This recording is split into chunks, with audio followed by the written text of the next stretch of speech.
Good day to you. My name is Kadzielska and this is Poland Daily Culture.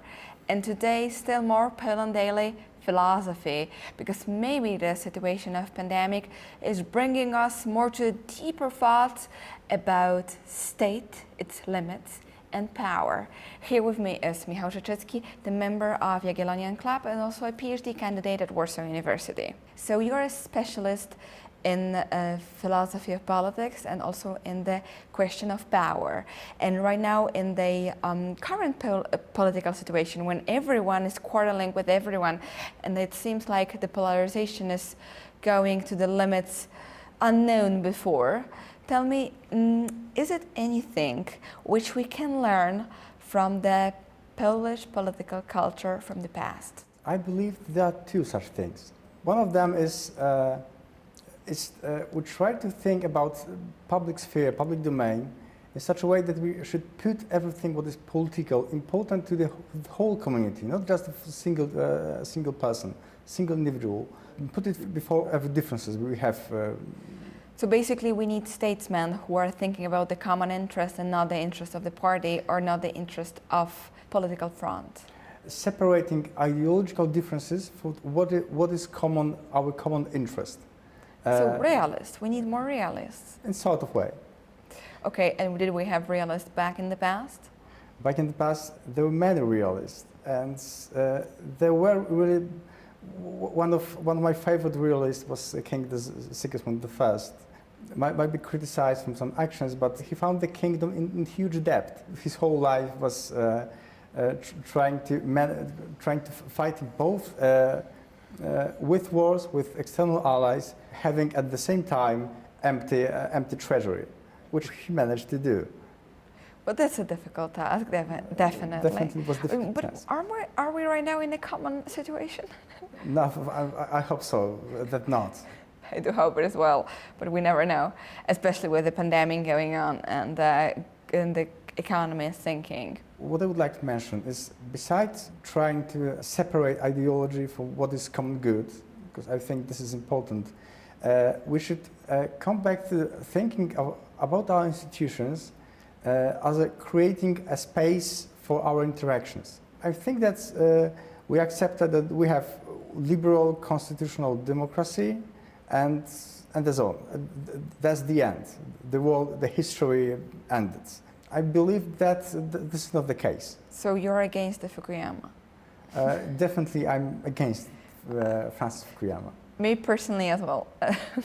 We see this in the development of China, which is definitely against any possible imagination of Fukuyama when it comes to this. Though I would like to avoid Chinese ways of dealing with arguments, polarization. The Chinese government, as we know, applies invigilation of citizens. So. Absolutely, much bigger than any other Western countries. But coming back to Polish Sejm and Polish Parliament, back in the history and what we are learning from them until today. So you say, looking at the common good or the common interest instead of great ideas, which sometimes common interest, in contrary to thinking about only individual rights, because if we contradict those things, we have, I believe, this is the reason why we have such arguments contemporary. And polarization arguments, questions about limits of freedom of speech, because some theses like anti-vaccine theses are labeled by the World Health Organization as dangerous for public health, because this is size of this phenomena. This is the first lesson we can take from the past. The second is we try to think about the institutions in terms of check and balances, not only the government, but only our emotions, group interests, our passions. It's like a pipe for water. You have a pipe in a concrete shape, and water, like our emotions, must flow it because of the shape of this pipe. Okay, must basically flow through the pipe instead of bursting it all up. Precisely. But we were also talking in the previous episodes about the real union between Poland and Lithuania, which lasted for many centuries. and was a element which I would say made Poland much stronger and much bigger when it comes to land, but also when it comes to the assets of people, of nobility, of trade, of many things altogether. All of this which was happening because of also the tolerance, different beliefs when it comes to religion or even customs of living, but still the union of two different nations. What was in your opinion, the necessary factor of it to happen? First, external Russian pressure. Second, ambition of middle class. Of course, nobility, but it was middle class inside the group. And then some institutional problems like king who had no heir.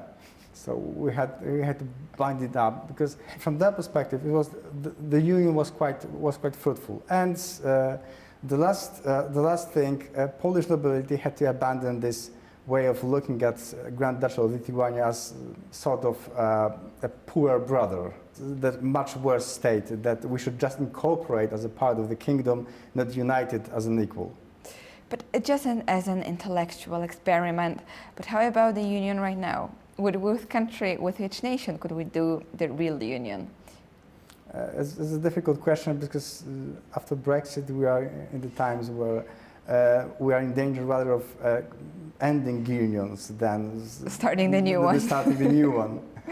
How about a common country with Ukraine, which is in a difficult situation when it comes to politics, and we still have a common challenge or challenger?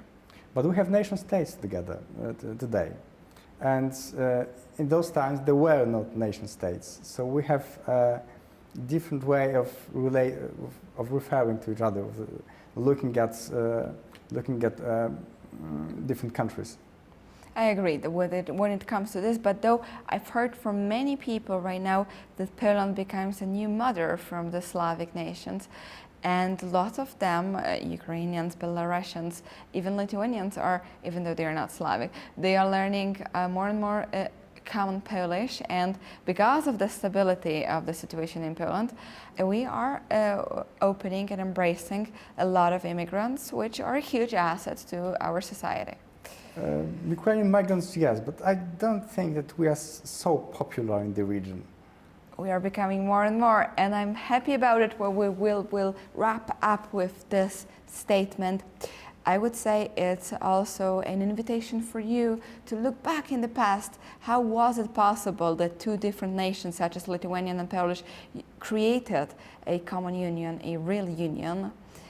And looking from all the challenges in those times, maybe it will be easier to understand and maybe calm down a little bit when it comes to the current Polish political situation. And thank you very much for watching Poland Daily Culture.